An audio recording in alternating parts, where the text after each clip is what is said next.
Okay, so next I'm going to do the underarm seam. So that's starting from the sleeve, go around and down and then stop right there.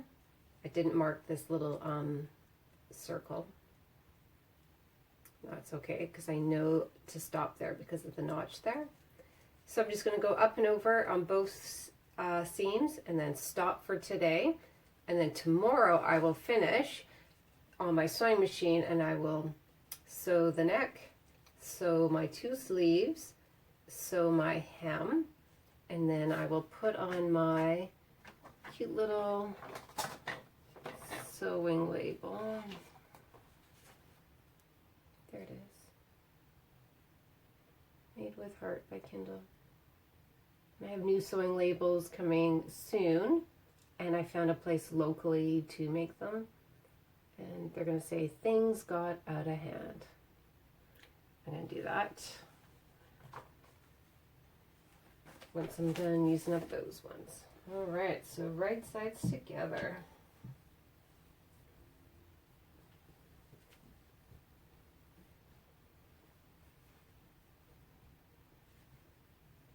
So this will be like a tunic and pajamas all in one. It's going to be so comfy. Jazzed, super jazzed to wear this.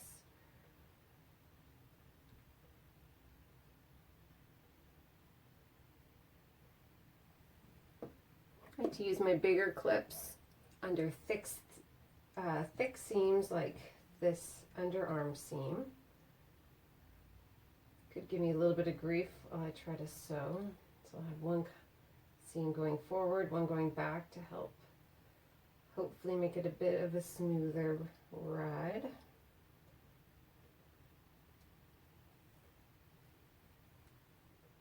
And here's my single notch. You know you've done it right when they line up. They do.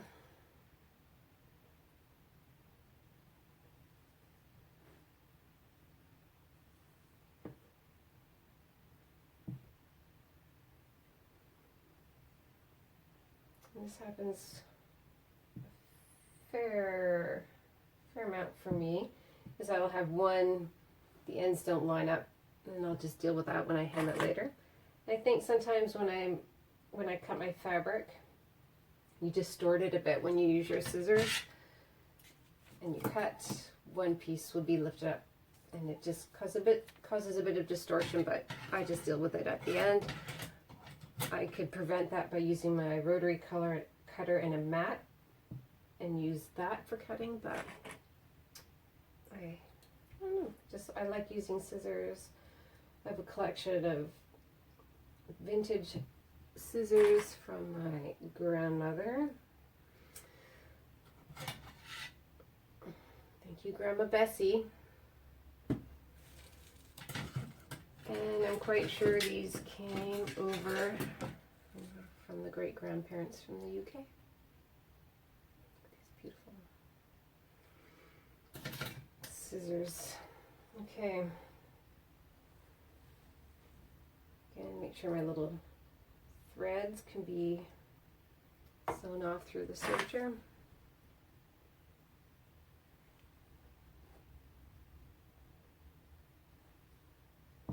I'm going to go to here and then stop, and I will finish it off later with my sewing machine.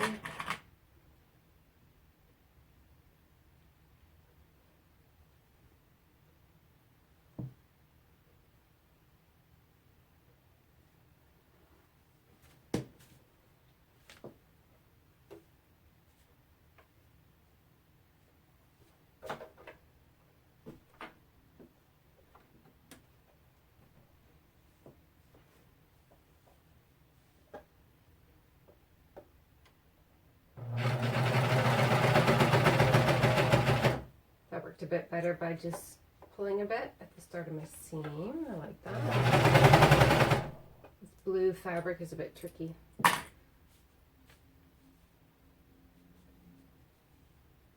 And something I could do, of course, would be to change my needles. Oops. Yep, and that's what I need to do. Yeah.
this is coming along much better with this fabric. It feels really easy to serge.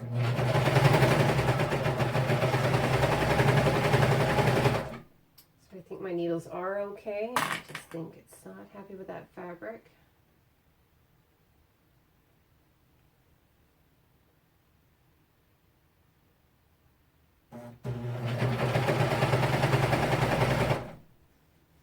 And I'm just going to zip off to the end.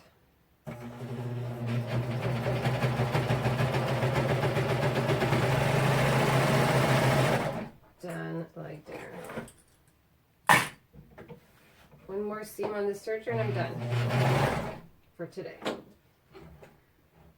Because, you know, slow fashion gives you permission to do other things like go cook dinner, walk your dog, get the groceries.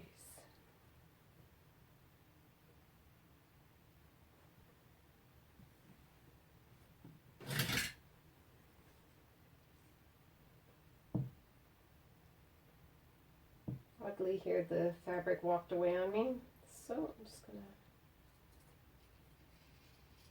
even it out.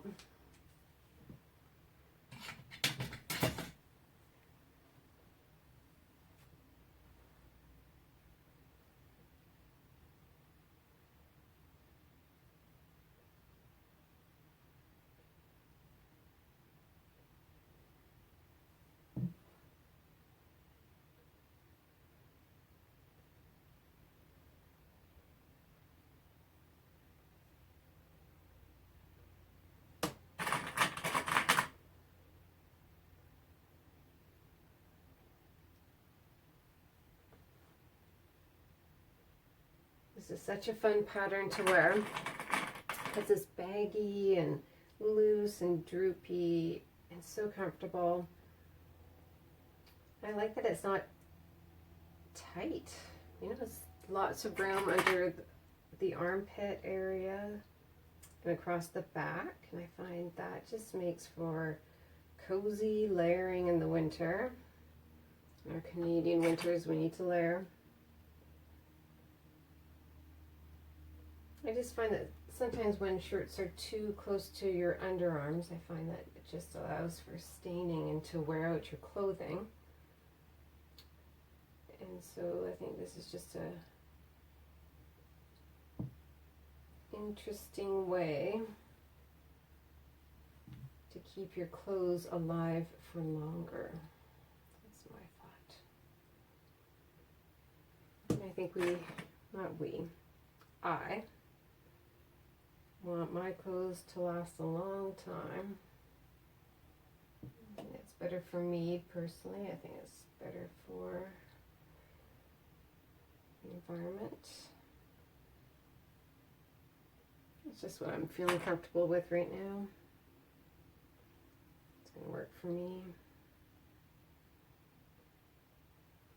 I just find when you have a hobby like sewing, it just, that creative problem solving and putting things together, I just find it so therapeutic, and I find it just helps with other hobbies as well,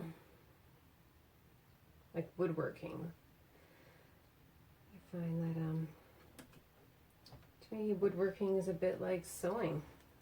The process of buying something like your wood or getting it for free or at the Habitat for Humanity restore, and then cut it up and put it back together into something different. Same idea.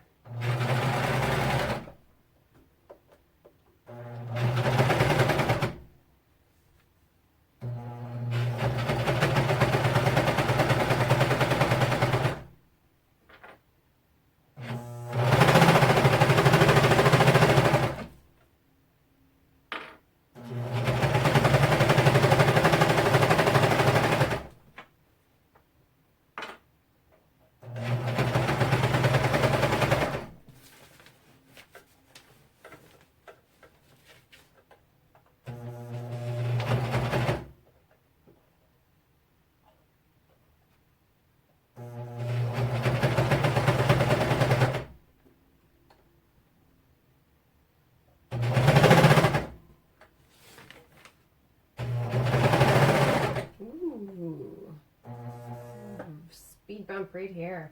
I have to give it a tug. Done.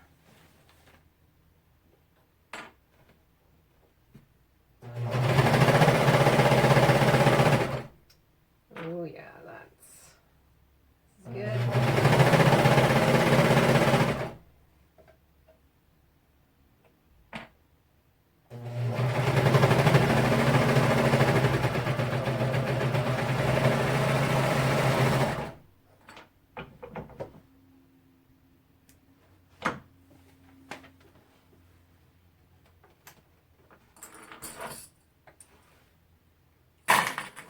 That is my sewing therapy complete for today. I don't ever try to push my luck with sewing because if I get tired or if I'm not feeling into it for any reason, that's when I make horrendous mistakes. And I always make mistakes. So this is what I've got so far. Wow. It's so pretty. Look at that. It's not a onesie. It's a tunic. There we go. That is my start for today. I'm really happy with how much I did. Welcome to my little sewing happy spot. I like to set limits and inspire people to sew and be creative and make something. It is such a good feeling to make your own clothes or make anything. I just don't get the satisfaction from shopping for some things, but I do get satisfaction in that feeling of accomplishment and when I make my own clothing. And I must say thank you to my sewing teacher that I had in high school. Her name was Mrs. Marks, and she was lovely, encouraged me to sew, and she was just such a good teacher and very creative and inspiring. And if it wasn't for having her as a sewing teacher, I wouldn't have been sewing at age 48 if she hadn't have been so lovely. Just a lovely teacher who just really encouraged us to try what we wanted to do. So teachers are awesome. Thank you, Mrs. Marks, for being such a great teacher. That's it for today. Tomorrow, hopefully I'll finish it. But then again, maybe I won't. And that's okay.